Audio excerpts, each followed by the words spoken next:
안녕하세요. 안녕하십니까. 이번 주제도 좀 무거워요. 네. 이런 주제는 좀 무거운데 2026년 병원년 붉은 말의 해에 상복을 입을 수 있는 띠와 나이예요. 네. 이런 주제는 말씀드리기가 결코 즐겁지 못하고 무거운 주제잖아요. 근데 병원년 붉은 말의 해에 배우자, 부모님, 조부모님, 형제자매, 자손 등 가까운 친인척의 사망으로 인해 갖고 상복을 입을 수 있는 띠와 나이를 호명을 해드릴 건데 이 영상에서 호명되시는 띠와 나이에 해당되시는 분이라고 해도요.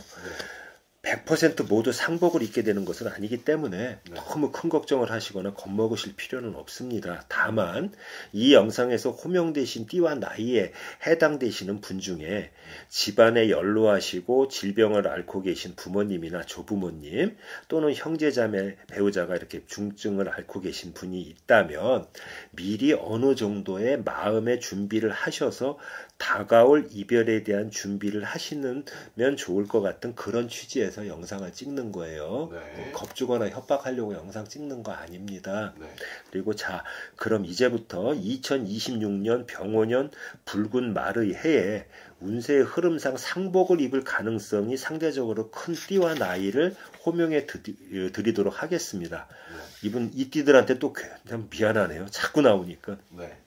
첫 번째, 1978년 무오생 말띠예요. 49세가 되시는데 여러 9수에 해당되는 나이와 띠 중에서도 후술할 1968년생 무신생 59세 원숭이 띠와 함께 2026년 병원년에 운세가 지극히 안 좋은 띠에 해당이 됩니다. 이 띠분들은. 그래서 이 무오생 말띠분들은 100% 다 그런 것은 아니지만 대체로 2026년에 연로하신 부모님이나 조부모님 또는 시부모님이나 장인 장모님이나 배우자 가까운 친인척분의 사망으로 상복을 입으실 분이 상당히 많을 것으로 보이고요. 이때 특히 본인의 좋지 못한 운세의 영향으로 상문 부정이 치고 들어올 가능성이 커요. 그렇기 때문에 이때 장례를 치르면서 각별한 주의를 하시기 바랍니다. 그리고 두 번째, 1968년 무신생 원숭이띠예요. 59이 되시는데 이 원숭이띠 분들은 연로하신 부모님이나 처가 쪽 장인, 장모님의 별세로 상복을 입을 가능성이 크고요. 이때 본인의 올 한 해 좋지 못한 운세와 9수의 영향 등으로 상문 부정이 낄 수 있기 때문에 각별한 주의를 요합니다. 세 번째는 2005년 의류생 닭띠예요. 22세가 되는 젊은 나이인데 연로하신 조부모님의 사망이나 부모님의 갑작스러운 사망으로 상복을 입을 가능성이 큰 한 해가 되겠습니다. 그리고 네 번째는 1999년 김효생 토끼띠예요. 28세가 되는데 이 띠분들은 교통사고나 질병으로 인해서 형제자매가 갑자기 사망하거나 연로하신 조부모님, 외조부모님이 돌아가셔갖고 상복을 입을 가능성이 큽니다. 그리고 다섯 번째는 1993년 개유생 닭띠예요.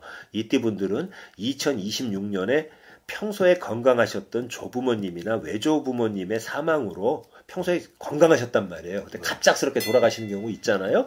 상복을 입을 수가 있습니다. 그리고 여섯 번째, 이 띠분들한테도 좀 많이 미안해요.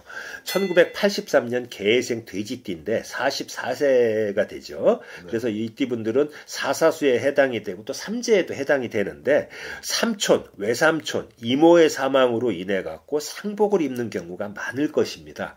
그런데 이때 이 띠분들은 삼재와 44세 사사수의 안 좋은 운세의 영향으로 인해서 상문 부정이 치고 들어올 가능성이 크기 때문에 장례식 치르면서 각별한 주의를 요합니다. 그리고 일곱 번째, 1982년 임술생 개띠예요. 45세가 되는데 이 띠분들은 2026년에 건강하셨던 부모님의 갑작스러운 사망으로 인해서 뜻하지 않던 상복을 입는 것도 보입니다. 그리고 여덟 번째는 1979년 김희생 양띠예요. 48세가 되고 삼재에 해당이 되시는 분인데 금전운 재물운은 비교적 삼재인데도 불구하고 양호해요.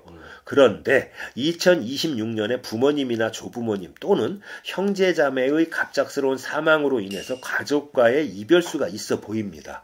그리고 아홉 번째는 1972년 임자생 쥐띠예요. 55세가 되시는데 이 임자생 쥐띠분들은 2026년 한 해에 배우자와의 이별수가 강한데요. 평소에 부부 사이가 나빴던 분들 중에는 이혼을 하시는 분들이 많을 거고요. 그중 평소에 부부 금슬이 굉장히 좋았던 인꼬 부부들 중에서는 배우자 일방의 갑작스러운 사망으로 인해서 예기치 않았던 상복을 입는 것도 보입니다.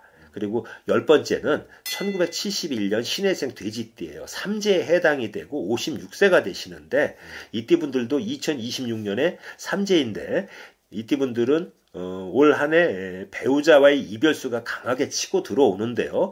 그중 일부는 배우자의 예기치 못한 사망으로 인해 갖고 상복을 입는 경우도 보입니다. 이혼하는 분도 있지만 일부는 사별하는 분도 좀 많이 나올 거로 보인다는 거예요. 11번째. 1969년 기후생 닭띠예요. 여러 닭띠들 중 이 기후생 닭띠분들이 유독 2026년 한 해 동안 배우자와의 이별수가 가장 강하게 치고 들어오는데요. 그중 일부는 생이별인 이혼이나 졸혼, 별거를 할 것으로 보이고요. 평소에 금술이 매우 좋았던 소위 말하는 인꼬 부부 중에는 배우자의 갑작스러운 사망으로 상복을 입는 것도 보입니다. 12번째, 1958년 무술생 개띠예요. 69세가 되시죠. 이분들은 2026년에 69세로 9수에 해당이 되시는데 배우자의 질병으로 인한 사망과 형제 자매의 죽음이나 장성한 자손의 예기치 못한 갑작스러운 사고나 질병으로 인한 사망으로 인해 갖고 상복을 입을 수가 있습니다. 그리고 13번째 1952년 임진생 용띠예요. 74세가 되시는데 이 용띠분들은 2026년에 형제자매의 사망이나 배우자의 사망으로 상복을 입을 수가 있습니다. 좀 무거운 영상이라 좀 그래요. 이 영상을 마치면서 한 말씀 드리겠습니다. 네. 이 영상을 보시는 위에 호명되신 띠와 나이의 분들이 100% 모두 2026년에 상복을 입는 것은 아니기 때문에 너무 공포감에 휩싸이지는 마십시오. 다만 위에서 호명되신 띠와 나이에 해당되시는 분들 중에서 연로하신 부모님이나 조부모님의 건강 상태가 많이 좋지 못하거나 배우자나 형제자매 중 중증의 질병을 앓고 있는 분이 계시거나 한다면 상복을 입을 가능성이 상대적으로 크기 때문에 갑작스러운 이별로 인한 마음의 상처를 덜 받으시려면 미리 마음에 준비를 하셔서 이별 후의 상처와 후유증에서 빨리 벗어나셨으면 하는 마음으로 이 영상을 찍습니다. 감사합니다. 감사합니다.